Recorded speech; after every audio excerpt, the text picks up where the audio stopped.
In this video, I'm looking at the Starsea earphones.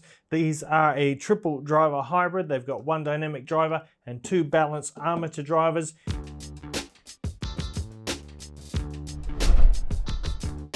This is the box. Pretty nice box. Sensitivity 106 dB, impedance 9.5 ohms. That's all you need to know. So that is the box, pretty large. Inside you get a pretty good bunch of accessories. I won't show you them all, but you do get this nice little carrying case here.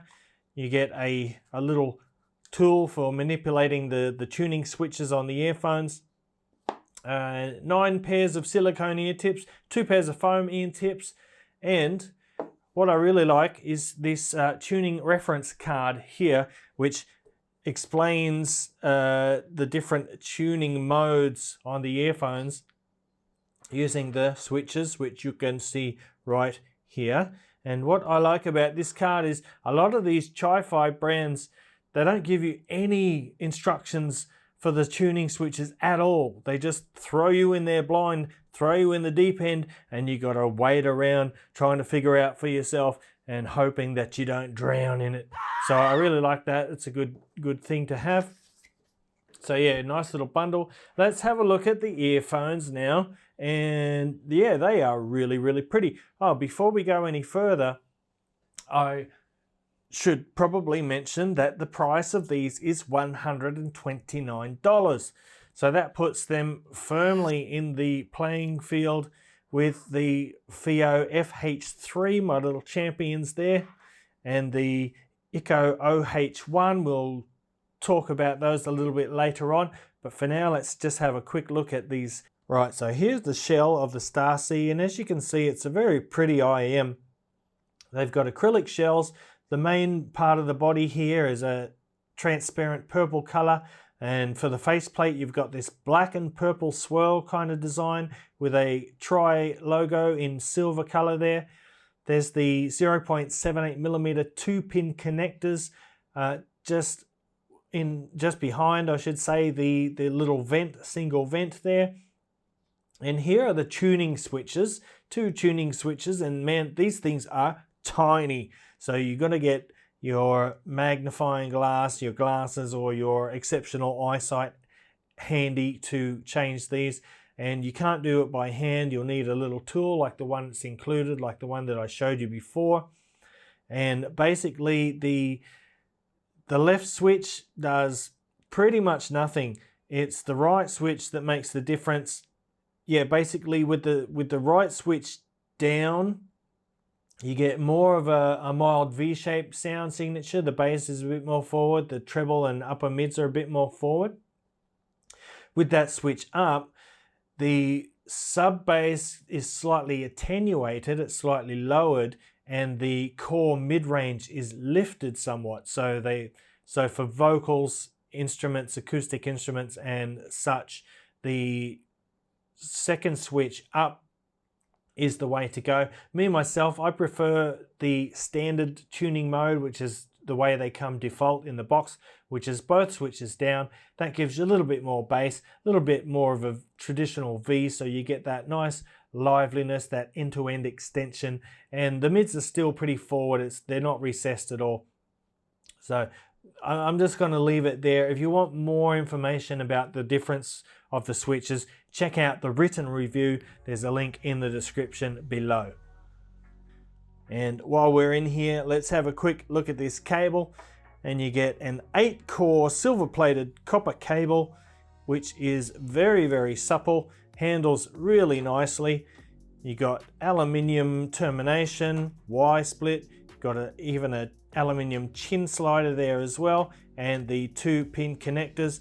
Overall, the build quality is very nice. You get good strain relief here, but the cable is so soft and it just handles very, very nicely. No real microphonics, so great cable. Off to a good start.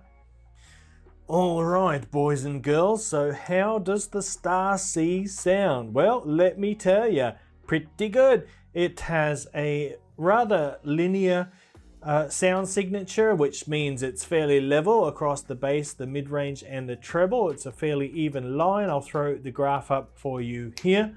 And the bass is just slightly elevated. The mid-range is nice and forward, very clear, good clarity, excellent resolution and instrument separation.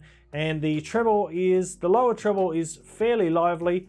Yeah, well, anyway, let's break it down into segments, starting with the bass. And the bass is just boosted slightly north of neutral. It is a dynamic driver bass, but it's fairly light in quantity. The quality of the bass is fairly good. It has slightly blunted leading edge on bass notes, so it has a kind of a thick thumpy punch to it. It's not a real tight slappy or super fast bass. The decay on it sounds fairly natural as well. So although the bass is light in level or in quantity, it doesn't sound thin. It's a kind of a thick sounding bass.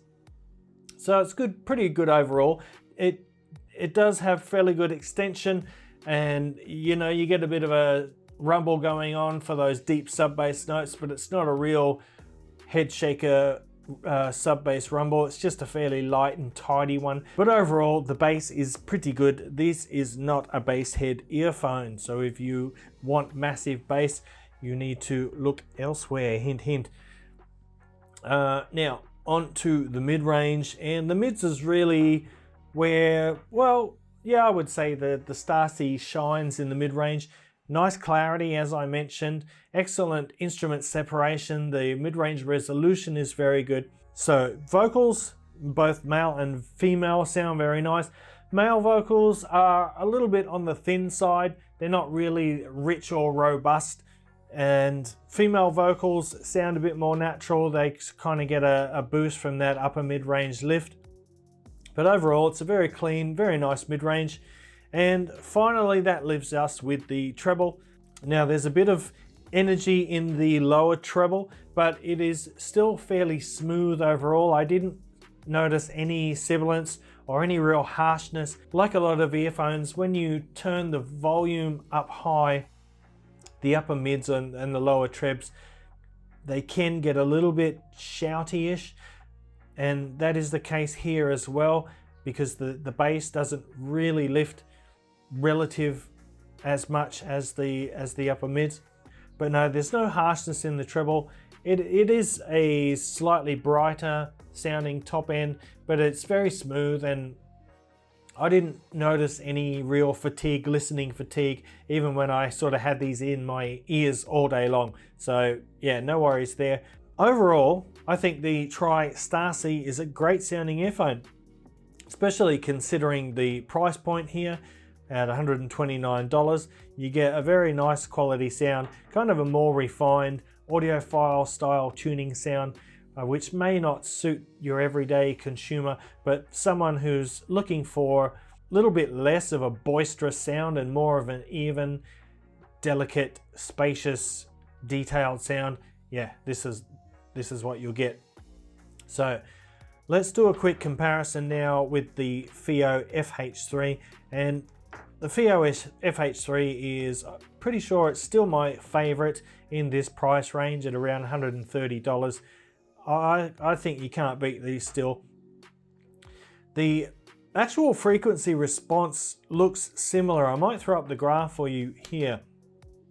And so the frequency responses are quite similar in shape, but the difference is the FH3 here has a more boisterous, more upfront sound. It's more sort of in your face, more robust, whereas the Starsea has a more spacious, kind of a delicate approach. It's a little lighter and airier, whereas this one is more solid and earthy sounding. So sub bass rumble and mid bass punch, you'll get that more with the FH3, which is one of the things I like about it.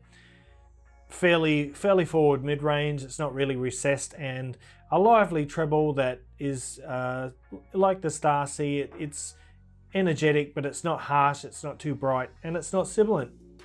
Now moving on to the IEM OH1. Now this one comes in about $10 more than the Starsea. These are $139. It's only a dual driver earphone. It's got one dynamic driver and one balanced armature driver. The really standout feature for me for the Echo earphones is this fantastic, beautiful textured shell. Just looks amazing. It feels fantastic in the hand and in the ear. They're extremely comfortable.